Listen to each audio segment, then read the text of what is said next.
रही है। फिलहाल देवेंद्र बनी रही हमारे साथ, आगे भी खबरों पर आपसे अपडेट लेंगे। इस बीच एक और बड़ी खबर फरीदाबाद से। इस वक्त की जो बड़ी खबर आ रही है फरीदाबाद से, आपको बता दें ये बड़ी जानकारी। इंडिया न्यूज के हल्ला बोल कार्यक्रम का असर होता हुआ फरीदाबाद में नजर आ रहा। प्रोग्राम में खबर दिखाने के बाद एक्शन में नगर निगम। प्रमुखता से जलभराव का मुद्दा हमने उठाया था, चूंकि थोड़ी सी बारिश में उसके बाद से लगातार जगह जगह जलभराव, टैंकर भेजकर पानी निकासी की जा रही है। सेक्टर 21 में जलभराव से लोगों को दिक्कतें हो रही थी और इस खबर को हमने बेहद प्रमुखता से हमारे हल्ला बोल प्रोग्राम में दिखाया था हमने, जिसके बाद से नगर निगम की टीम सचेत हुई है और अब देखिए कार्रवाई जो है वो की जा रही है जल निकासी की। एक बार फिर से देवेंद्र का रुख करते हुए फरीदाबाद ब्यूरो चीफ हमारे साथ जुड़े हुए लगातार।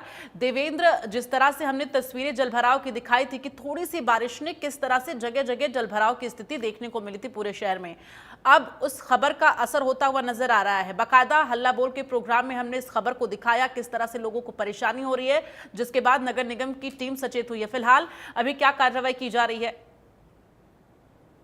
निश्चित तौर से देखिए, जिस तरह से 3 या 4 दिन पहले बरसात हुई थी तो उसके बाद में कई जगह जलभराव की स्थिति देखी गई थी, लेकिन इससे भी बड़ी नगर निगम पर सवाल इस बात को लेकर खड़े हो रहे थे कि 3 से 4 दिन बीत जाने के बाद में भी जिस सेक्टर को पॉश सेक्टर माना जाता है वहां भी सड़कों पर जलभराव दिखाई दे रहा था। इसी को चलते देखते हुए कल के शाम के कार्यक्रम हल्ला बोल में हमने इस खबर को दिखाया था, सेक्टर 21 के लोगों की परेशानी को दिखाया था, क्योंकि वहां स्कूल भी था और ऐसे में बच्चों का निकलना भी बेहद वहां से मुश्किल हो रहा था। तो इस कार्यक्रम को दिखाने के बाद में अब नगर निगम की टीम सक्रिय हुई और एक्शन में दिखाई दे रही है और सुबह के वक्त से ही 3 से 4 टैंकर वहां भेजे गए, अन्य जो सफाई कर्मचारी हैं वहां भेजे गए और अब उस पानी को वहां से निकाला जा रहा है। तो कह सकते हैं कि इंडिया न्यूज हरियाणा की खबर का बड़ा असर होता हुआ दिखाई दे रहा है। लेकिन सबसे बड़ा सवाल अभी भी यहाँ इस बात को लेकर है कि जो निगम के अधिकारी हैं उनका दावा है कि एफएमडीए द्वारा डिस्पोजल पंप को चलाया जाना था, लेकिन वहां डिस्पोजल पंप पर जो मोटर लगाई गई हैं वो कम हाउस पावर की मोटरों को चलाया जाता है, जिसके चलते हुए जो पानी की निकासी है वो पूरी तरह से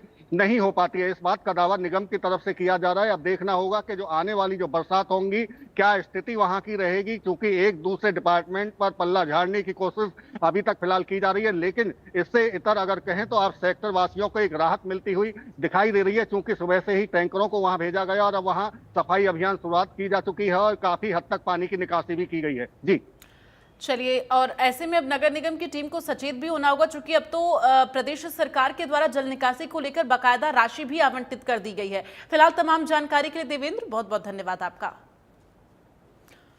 आगे बढ़ते हुए बड़ी